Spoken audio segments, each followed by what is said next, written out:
कानपुर में भूमाफिया व वसूलीबाज दागी पत्रकारों और वकीलों के खिलाफ चले अभियान के बाद शुरू हुए ऑपरेशन महाकाल के दूसरे दिन ही बड़ा धमाका हुआ। पुलिस ने शहर के चर्चित अधिवक्ता अखिलेश दुबे को बुधवार को गिरफ्तार कर लिया। अखिलेश दुबे के खिलाफ भाजपा नेता रवि सतीजा को मुकदमे में फंसाकर वसूली करने का आरोप है। पुलिस ने दुबे को 3 अन्य साथी भी पकड़े हैं जिनसे पूछताछ की जा रही है। साथ ही यह भी स्पष्ट किया है कि अखिलेश दुबे के खिलाफ जमीनों पर जबरन कब्जे और अन्य गंभीर मामलों में भी गोपनीय जाँच हो रही है।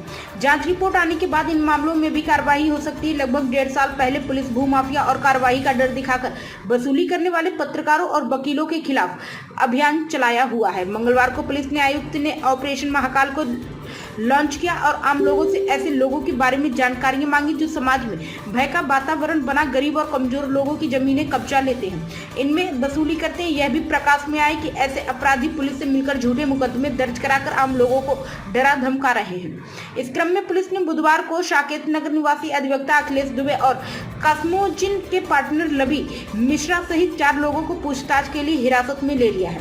आरोप है कि अखिलेश दुबे व उनके साथियों ने भाजपा नेता रवि सतीजा को झूठे मुकदमे में फंसाकर उनसे वसूली की। असल में पिछले साल रवि सतीजा के खिलाफ एक महिला ने अपनी बेटी के साथ छेड़छाड़ व दुष्कर्म के प्रयास का मुकदमा दर्ज कराया था। डीसीपी दक्षिण दीपेंद्र नाथ चौधरी ने बताया कि जांच के दौरान सामने आया कि उक्त मामला झूठा दर्ज हुआ था और इसे आधार बनाकर अखिलेश दुबे व रवि मिश्रा भाजपा नेता से महिला से समझौता कराने की एवज में 50 लाख रुपया मांग रहे थे। भैया प्रकरण ये है कि कुछ हमारे संपत्ति विवाद माननीय न्यायालय में चल रहे थे, तो उस दौरान मुझे एक धमकी दी गई थी कि अगर ये मुकदमे वापस नहीं लोगे तो पॉक्सो एक्ट में फंसवा देंगे। और जब हमने कहा कि भैया हमने क्या गलती करी और पॉक्सो एक्ट में हमें कैसे फंसा दोगे, तो मालूम हुआ कि वो लोगों ने, जो माफिया ग्रुप है, वो उस्मानपुर में डेरे वाली शातिर अपराधी लड़कियां उन्होंने रखी हुई हैं, उनके माध्यम से पॉक्सो एक्ट में फंसा देते हैं। पहले भी कई लोगों को फंसाया है जैसा मुझे संज्ञान में आया है, और फिर उनसे बहुत लंबी वसूली की गई। एक से 20 करोड़ मांगे गए, एक से 6 करोड़ मांगे गए, और एक से जिससे 20 करोड़ मांगे गए थे वो लगभग 1.5 साल लड़का जेल में सड़ा जिसने कुछ नहीं किया था। और एक लोगों को जो फंसाया गया उनसे 2.5 करोड़ रुपया लिया गया और फिर खुद ही लड़की के बयान बदल के एफआईआर लगवा दी गई। ये सब प्रकरण मुझे जब संज्ञान में आया तो इसी तरह मुझे भी फंसाया गया, और फंसा देने के बाद में लास्ट में मुझसे लगभग 50 लाख रुपए की डिमांड की गई थी। मैं पूरी नहीं कर सकता था भैया, और ये योगी मोदी की सरकार है जो मुझे न्याय मिला है। पॉक्सो एक्ट में फंसा हुआ कोई भी व्यक्ति, मैंने पूरे देश में सर्च किया है, सबको जेल जाना पड़ा, किसी को निजात इससे नहीं मिली है। लेकिन मुझे विश्वास था योगी और मोदी की सरकार पर और पुलिस प्रशासन पर, जिस तरीके से सख्ती से पुलिस प्रशासन ने विवेचना की, मैं यही चाहता था। जिस समय मेरा नाम अखबारों में छापा गया कि दुष्कर्म के मामले में भाजपा नेता रवि सतीजा के ऊपर एफआईआर की गई है, मैं खून के आंसू रो रहा था। और मैं उस दिन से ये बात सोच रहा था कि जिस तरीके से मेरी पार्टी, मेरी माँ को बदनाम किया गया, मुझे पकड़ करके बहुत बेइज्जती हुई है मेरी, और मैं जो हूँ सल्फास लेकर खा रहा था कि मैं आत्महत्या कर लूंगा, मैं जीना नहीं चाहता। लेकिन हमारे पार्टी संगठन के लोगों ने हमको कहा अगर आप मर जाओगे तो लोग सोचेंगे ये गलती इसने की होगी तभी ये मर गया, ये जरूर मुलजिम था इसलिए मर गया। लेकिन जीते जी लड़ाई लड़ो। मैं लड़ाई लड़ता रहा। मैंने प्रधानमंत्री जी को पत्र लिखा, मैंने मुख्यमंत्री जी को पत्र लिखा, मुख्यमंत्री जी से भी मिलकर मैंने गुहार लगाई कि मैंने कुछ नहीं किया है।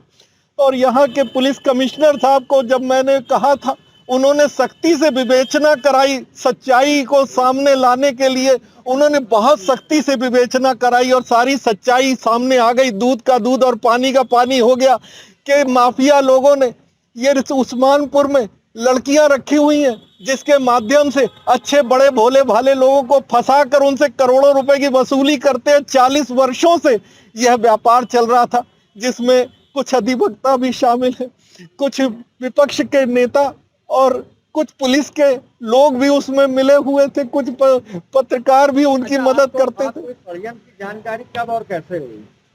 किस चीज के खिलाफ ये षड्यंत्र किया गया है, वसूली का पूरा प्लान बनाया गया? ये जानकारी हमको हुई है भैया। एक बार हमको फोन आया 1 जनवरी 2024 को और हमको बहुत धमकियां दी गई। लगभग 3 मिनट तक फोन पे हमको निरंतर धमकियां मिली। मैंने कहा भैया मैंने किया क्या है? बोले ज्यादा ज्ञान ना दो, अब देखना तुम्हारा क्या होता है।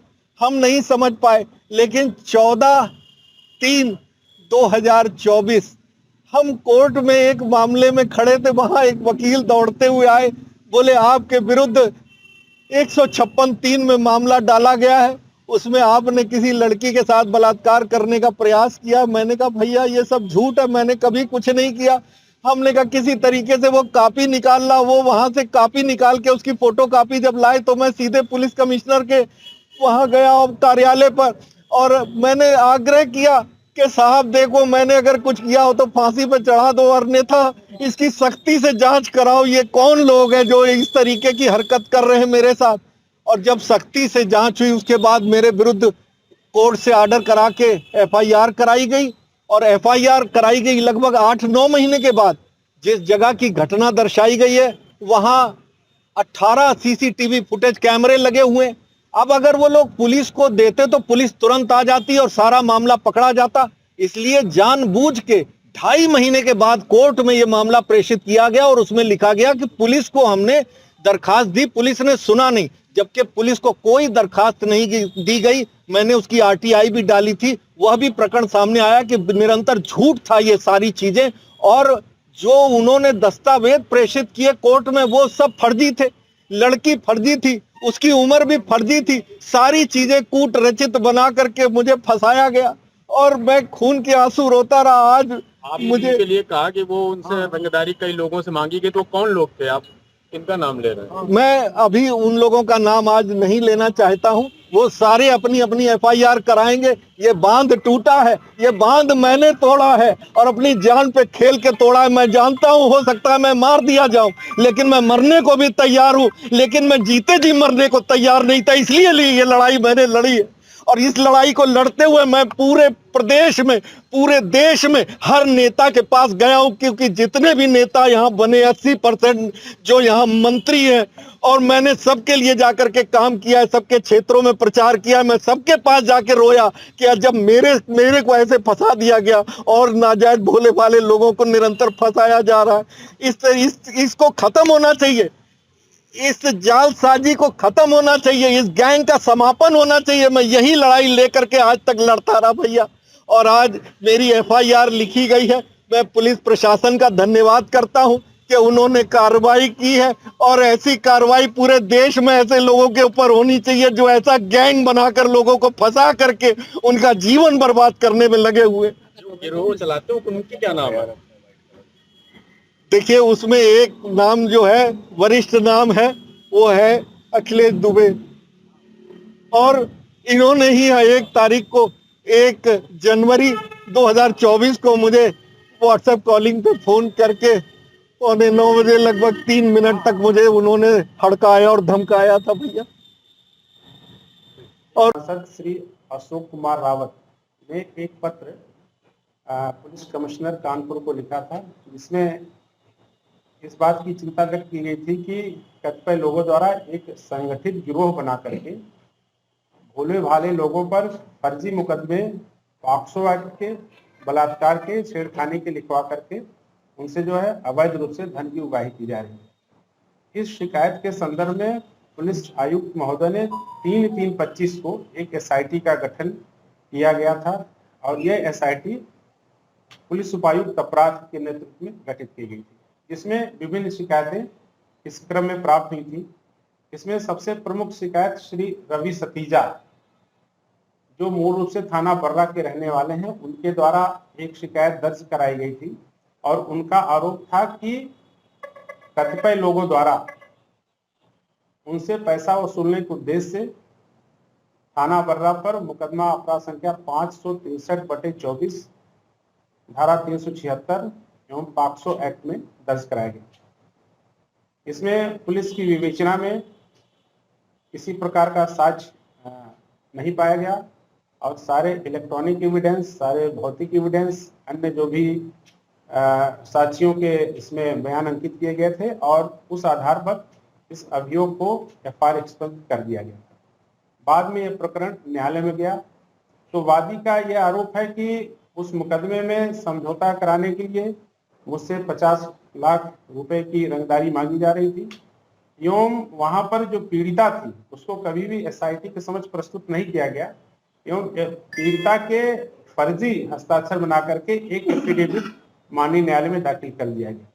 इन सारे आरोपों के क्रम में आज श्री रवि सतीजा जी थाने में उपस्थित आए और उन्होंने एक तहरीर थाना बर्रा पर दी, जिसके क्रम में अपराध संख्या 207/25 जो मूल रूप से बीएनएस की धारा 308, 338, 336, 340, 351 एवं 329 के तहत दर्ज की गई है।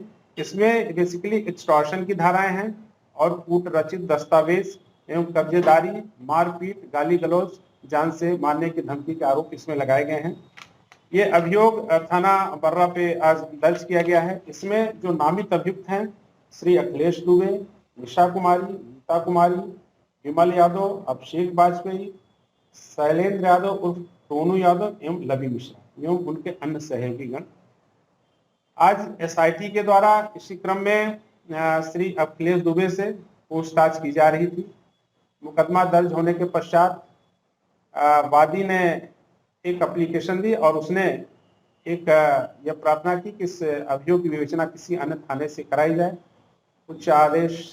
उस अनुरोध के क्रम में उच्च स्तर से जो निर्देश प्राप्त हुआ उसमें इस विवेचना का ट्रांसफर श्री शरद तिलारा प्रभारी निदेशक नौबस्ता को ये विवेचना दी गई है और उनके द्वारा, उनकी टीम द्वारा अभियुक्त जो उसमें नामित थे उन श्री अखिलेश दुबे से पूछताछ की गई।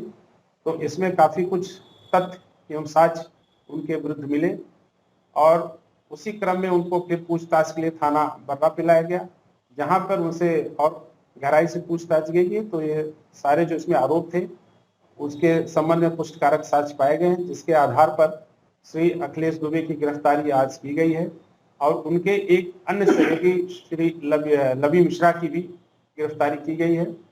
अब इसमें हमारी साक्ष्य संकलन की कार्रवाई जारी है और इसमें हम कल इन दोनों अभियुक्त गणों का मेडिकल परीक्षण कराते हुए उनको न्यायालय के सामने प्रस्तुत करेंगे। प्राइम संदेश न्यूज से शकील अहमद की विशेष रिपोर्ट।